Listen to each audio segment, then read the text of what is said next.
The best week to start a podcast about American football internationally is the week that the NFL took over Madrid. So let's get started.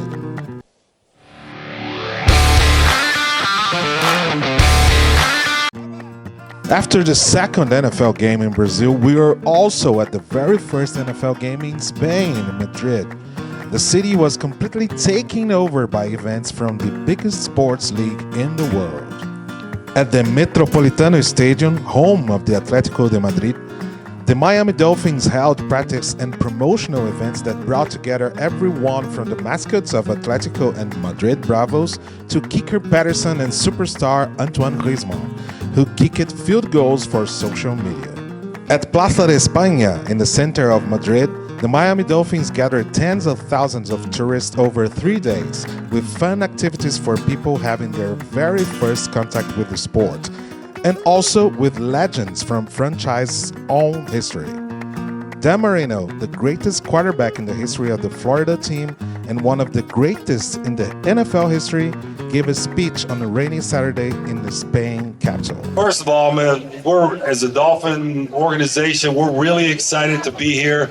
Excited about having the first game in Madrid, which is cool. You guys all showing up and looking for a great game from us. But I've really enjoyed my time here. Great food, humble people, great people, clean city. It's been really a great experience. Yeah, 13, brother, I got you. And you were in 4 international games: London, you were Tokyo, Berlin, and Mexico City. There is any particular game that stood out of all those games? ¿Hay algún juego que te haya llamado la atención por encima de los demás? Well, I will say this, that all of them were a great experience, and it was a long time ago.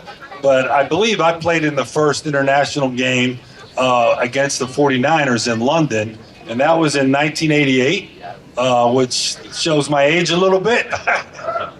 But that was a great experience doing it. Joe Montana was another quarterback, great quarterback for many years, Super Bowl winner from the 49ers, and it was us two in that game. So that was the memorable one, and then also it was fun being in Mexico City, and then going all the way to Tokyo.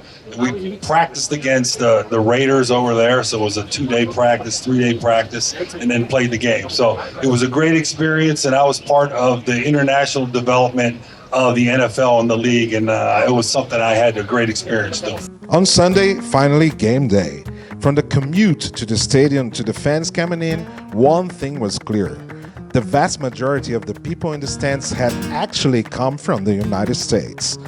The rest were Europeans, with especially big groups from Italy and Germany, plus a strong Spanish presence, of course. In the end, over 78,000 people watched as the Miami Dolphins beat the Commanders 16-13 in overtime. After the game, head coach Mike McDaniel gave a very emotional statement about what he thinks of the league's international expansion. I've been fortunate enough to work in the National Football League for 20 years, and I like to see that business succeed. Considering I'm not sure if I'm good at or know how to do anything else, so I think expanding the game is something that I feel very fortunate, and our guys feel very fortunate to be a part of, and is very good for the health of the National Football League. You can watch the Dolphins head coach's full press conference on our YouTube channel. But unlike what we saw in Brazil, most of the crowd in Madrid was not made up of local fans. If the goal was to win over the local audience, the Madrid game wasn't as impactful as the 2 NFL games already played in Brazil. Spain's reality is very different after all. NFL games kick off very late at night there, and the league hasn't carved out a real space on TV the way it has in Brazil. However, Spain does have something that Brazil doesn't: the sheer number of tourists. Spain is the second most visited country in the world, with 94 million tourists a year. Brazil, meanwhile, receives only about 7 million. If Spain is seen as a true international hub for fans, then yes, it should be crucial to the NFL's global strategy.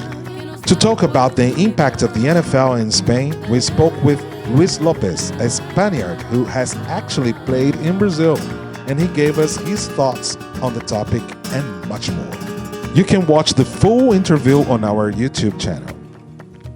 Another key point in the NFL internationalization strategy is flag football. And in Madrid, just like in Brazil, there were under 12 and under 14 flag football tournaments. We took the opportunity to talk with IFAF President Pierre Touchet about the importance of flag football and about the Olympic sports. There will only be 6 in total: the hosts, the United States, plus 5 more teams that should qualify at the World Championship in Düsseldorf in August 2026. You can watch the full interview on our YouTube channel. And finally, in Madrid, we couldn't miss the chance to try to find out whether the Madrid Bravos will or will not be part of the new league structure planned for the next year.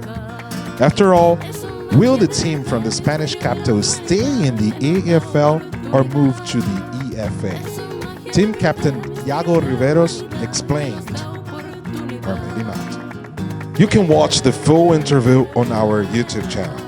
But we weren't only in Madrid this weekend. We were also at the Brazilian national semifinal, following the matchup in the state of Pernambuco between the Rondonópolis Hawks, who traveled more than 3,000 kilometers to get to Olinda, and the home team, Recife Mariners, who had a really tough time confirming their status as favorites. In the end, the team from Pernambuco won 35-33 and will face the Curitiba Crocodiles in the championship game on December 6th at Couto Pereira Stadium. You can watch the interview in English by switching the audio track on YouTube. The final at Couto Pereira, the stadium owned by Soccer Club Curitiba in the state of Paraná, will the 3rd National American Football final held there. The first was in 2011 when the home team lost to Fluminense Imperadores. Then, in 2013, they beat João Pessoa Spectres in overtime in what became the first of the Crocodiles' 3 national titles.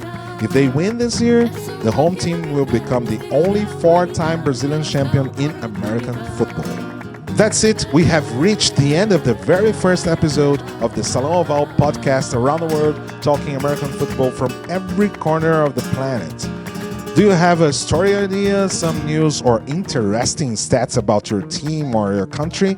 Send us a message right now to our email. See you next week.